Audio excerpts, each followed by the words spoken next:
Սիրով ողջունում եմ ձեզ բոլորիդ, իմ շատ սիրելի բաժանորդներ ջան, Լենինգրադ քաղաքից։ Սիրելիներս, հարսանիքի օրն է, գնում ենք եկեղեցի, այս գեղեցիկ ճանապարհով է եկեղեցու ճանապարհը, ձեզ էլ ինձ հետ տանում եմ, սիրով, գնացինք սիրելիներս, հետևեք, այստեղ եկեղեցին արդեն հասանք, հայկական եկեղեցի է, սիրելիներս, ուզում եմ մի փոքր ձեզ ծանոթացնեմ եկեղեցու մասին, մեր նորապսակների արարողությունը կատարվելու է այս Սանկտ Պետերբուրգ Սուրբ Կատերինե հայ առաքելական եկեղեցում, եկեղեցին կառուցվել է 1771 թվականից մինչև 1776 թվականներին ռուսական կայսրուհի Եկատերինա II-ի թույլտվությամբ, Կատերինա հայկական եկեղեցին կառուցվել է Նևա գետի ափին, սիրելիներս,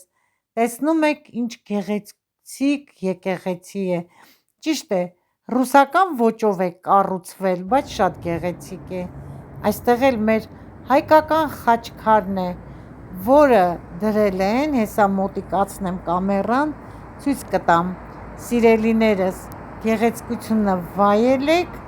կասեմ, թե ինչի առթիվ է խաչքարը դրված այս եկեղեցու կողքին, Հայաստանի կողմից Սանկտ Պետերբուրգի 300 տարվա կապակցությամբ է դրված, սիրելիներս, շատ գեղեցիկ է, կողքերն էլ բնակելի շենքեր են, շատ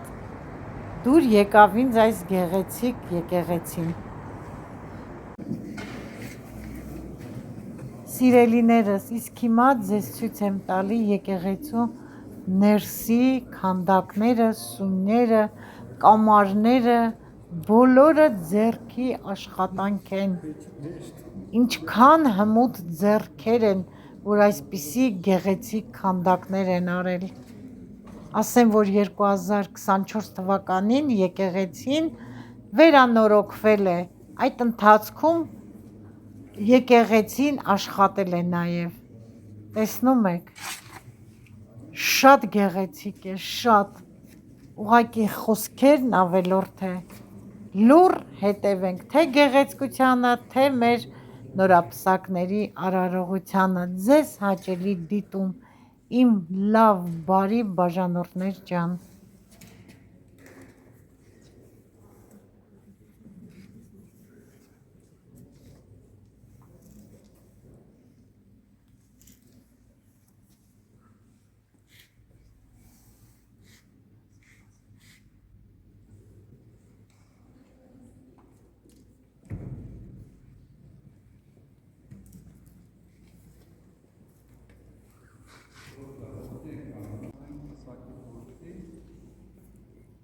Պսակը այն 7 խորհուրդներից մեկն է, որ եկեղեցում կատարվում է, խորհուրդ բառը խորը բառում է, ռուսերեն ասում են տայն, օրինակ խորհուրդների բառությունը մկրտություն է, երկու մարդ նորից ծնվում է ապրել, և խորհուրդներից մեկը նաև պսակի խորհուրդն է, որ սիրելիներս, այս ջահերը տեսեք, այս կառույցները տեսեք, իրոք Աստծո հրաշքն է, ինչպիսի ձեռքի աշխատանք է, մանրակրկիտ, սա էլ է Աստծո ստեղծագործությունը, սիրելի բարեկամներս, վայելենք միասին,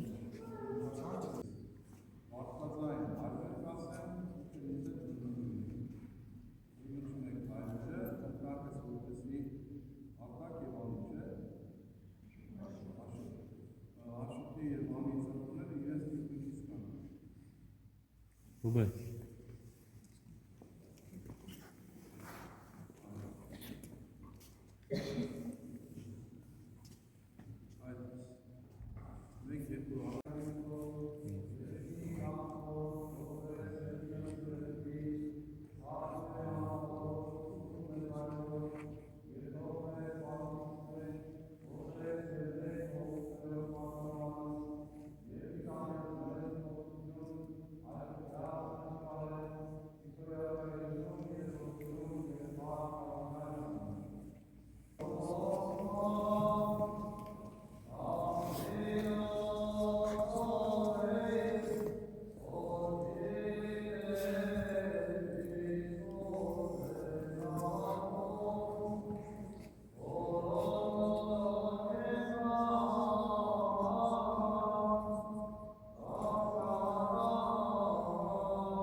որպեսզի Աստված ձեզ միաբան սիրով պահի,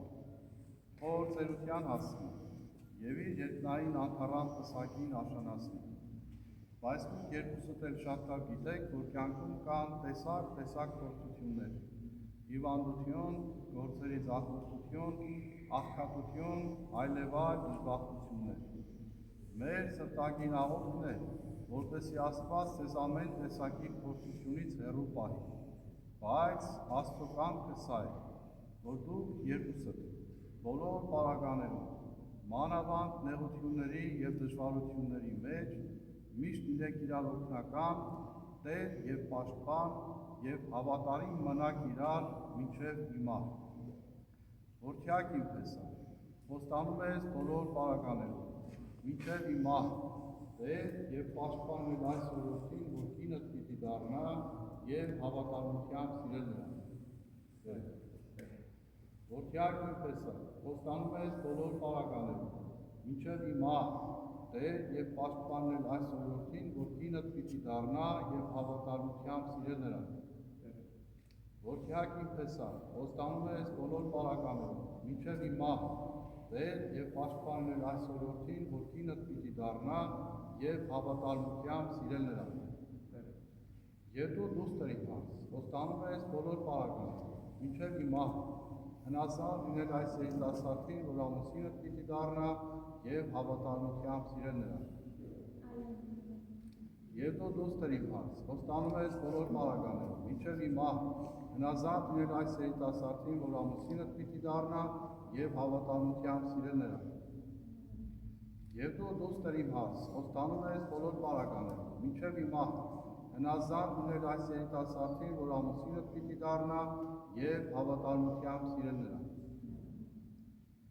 Այս բառերը շատ կարևոր են ամբողջ մսակի խորհրդի կիզակետներ, երբ որ հարցնում ենք տղամարդուն տեր լինելու եւ կնոջ հնազանդ լինելու, որովհետեւ բոլոր պարագաներում անպայման փորձություն լինում է միության, միասնության մեջ, ինչպես որ դրախտում չար եկավ, փորձեց կնոջը, հետո տղամարդը։ Տղամարդը հայ եկեղեցու մեջ ասում է Տեր է, այսինքն ամեն պարագայի ինքը գլուխ է, Տեր է եւ պաշտպան է։ Որովհետեւ չարը երբ որ եկավ փորձության, գալու է որպեսզի թողնես։ Տարբեր պատճառաբանություն, պիտի Տեր լինես եւ հավատալ։ Իսկ կնոջ թույլտեղն էլ հնազանդ լինել։ Կնոջն էլ վերում է, որ մի լսի, մի ենթարկվի, ինչու եւ այլն։ Բայց ամենաուղիղ ճանապարհը, քրիստոնեական ճանապարհը հնազանդություն։ Դրա համար խոստանում է Տեր լինել, եւ խոստանում է հնազանդ։ Հիշեք, այս թույլտեղը, երբ որ բզբզում է չարը, հնազանդ։ Աստված օրհնի մեր նորապսակների միությունը, լինեն բախտավոր եւ երջանիկ։ Իսկ հիմա եկեղեցուց հետո գնում ենք ԶԱԳՍ, բայց ես ԶԱԳՍի արարողությունն էլ վաղվա հոլովակում ձեզ ցույց կտամ, իմ լավ բարեկամներ։ Աստծո հրաշքը ինձ պահեց, պահպանեց։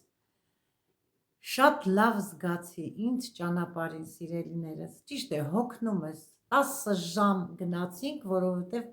սառույց էր։ Հասանք տեղ, ուղղակի չկարողացա նկարելի։ Քույրս չուզեցավ, որովհետև լացում էր, փաթաթվել էր, մի խոսքով մի հատ այնպիսի տեսարան էր, որ հիշողության համար նույնիսկ կարելի էր նկարել։ Այդ գիշեր խոսեցինք մինչև լույս։ Հաջորդ օրն արդեն պետք է հարսանիքը տեղի ունենար։ Ձեզ ասեմ, սիրելիներս, եղբայրս, հարազատ եղբայրս չի, ում հարսանիքը գնացել է, քեռուս տղան է, իր աղջկա հարսանիքն եմ գնացել, քեռուս թորան հարսանիքը, բայց մենք իրենց ընտանիքը շատ սիրում ենք, իրանց բարության համար, մարդկային արժեքների համար, համեստության համար, ամուսինս ասես չենք կարող չգնալ, որտեղ մենք իրենց ընտանիքը շատ սիրում ենք եւ կապված ենք։ Եվ եկել էր քեռուս աղջիկը, 35 տարի ասեցի, իրար չենք տեսել, կարոտս մի լավ առած, սիրելիներս։ ցույց տվեցի անցած հոլովակում քերուս որդին վերցրել էր երկու հատ հսկայական ամառանոց դաչա մեկը երիտասարդների համար էր, մեկը մեզ համար։ Գիշեր երիտասարդները գիշերեցին առաջին համարում, մենք էլ երկրորդ համարի շենքում սիրելիներս 26-25 շենքերն էին համարներով, ոչ թե շենքեր, կոթեջներ են, 5 սենյականոց, մեծ խոհանոցով, ամեն հարմարությունով, ամեն սենյակ իր լոգարանով, սաունա, ֆիսկի բաղ, մի խոսքով բոլոր հարմարությունները կային, բայց բավականին արժեքը թանկ, սիրելիներս, շատ թանկ, ընդամենը 2 օր էր վերցրել, մեկ օրը, որ հարսանիքից առաջ գնացինք, նախապատրաստվեցինք, հաջորդ օրը հարսանիքը տոնեցինք, նշեցինք, ուրախացանք, եկանք այդ ամառանոցում, հանգստացանք, գիշերեցինք և առավոտյան գնացինք կվարտիրա, նաև վարձել էր 3 սենյականոց կվարտիրա, բնակարան, նորից 2 սանհանգույցով, մեծ խոհանոցով, 3 հատ սպալնյայով, բոլորս էլ տեղավորվեցինք, դե իրենք էլ 1 սենյականոց կվարտիրա ունեն, մնացածն էլ այնտեղ տեղավորվեցին։ 4 օր սիրելի հետևորդներ ջան, ես մի լավ օր ապրեցի, որ սաղ կյանքս երբեք չեմ մոռանա, հիշողությանս մեջ կմնա, իմ լավ բարեկամներ, հյուրասիրություն, գիտեք ինչ, հյուրասիրությունը չի, մարդ մարդուն, որ հանդիպում է, այդ բարի ջերմ ընդունելությունն է, այնպիսի մի ընդունելություն էր, կարծես ես իմ տանը լինեի, գիտեք ամեն ինչ անում էին, որ մենք լավ զգայինք, ուրախ լինեինք և այնտեղ կային քեռուս հարսի հորուքուրի աղջիկը, որդու և նշանացի, այնպես մերվեցինք, ոնց որ մի ընտանիք, այնպիսի լավ օրեր ունեցա, որ չէր ուզում այդ օրերը վերջանային, սիրելիներս, իմ լավ բարեկամներ, բոլորիդ մաղթում եմ այդպիսի հարազատություն, այդպիսի բարեկամություն, պարզ, մաքուր ջերմություն ունենաք, թող դուք էլ փոխանցեք ձեր հարազատներին, ձեր հարազատներն էլ ձեզ, հարցը այդ ուտել խմելը չի, որ քեզ լավ են ընդունում, օրինակ այնպիսի մի ընդունելություն էր, բառերով չեմ կարող ասել, որ ես ուղղակի լացեցի, գիտեք, որովհետև մենք երկար տարիներ չենք տեսել իրար, շատ վաղուց 92 թվականից սիրելիներս, այ հուզվեցի, քեռիս որդին է գնացել չիտա, 94-ից ես չեմ տեսել, դեռ 94-ից էլ առաջ իմ քեռու աղջկան, ուղիղ 35 տարի, հանդիպումը մի, չգիտեմ, և տխուր էր, և ուրախ էր, իմ լավ բարեկամներ, խոսեցինք ամեն ինչի մասին, ամեն ինչի ուրախացանք, մեր հարսանիքը շախով, շուխով, խնամիների հետ ուրախացանք, իմ լավ բարեկամներ, շատ լավ օրեր ունեցանք, շատ լավ հարսանիք էր, մեր հարսիկը հեզ, ճիշտ է մեր աղջիկն է, կասեք գովում է, ոչ, հեզ, խոնար, կիրթ, ավարտած և գեղեցկուհի աղջիկ էր իմ քեռու թոռնիկը, իսկ մեր փեսան շատ համեստ, էլեգանտ, դաստիարակված, կրթված, ընտիր երիտասարդ էր գեղեցիկ, որի համար շատ ուրախացա, թող մեր աղջիկը բախտավոր լինի, սիրո մեջ մեծանա, իրար հետ սիրեն, ընտանիքներով ջերմ լինեն, բարի բախտ եմ ցանկանում, և ովքեր էլ ունեն երիտասարդներ, որոնք պետք է ամուսնանան, իրենց էլ եմ բարի բախտ մաղթում, սիրելիներս, այս գեղեցիկ ուրախ բարով ավարտում եմ այսօրվա հոլովակը, ձեզ ասելով տեսություն, մինչ նոր հոլովակ, շնորհակալ եմ, որ դիտում եք, շնորհակալ եմ, որ դրական եք, եղեք առողջ և օրհնված։ ձեր շատ սիրելի Մարինե։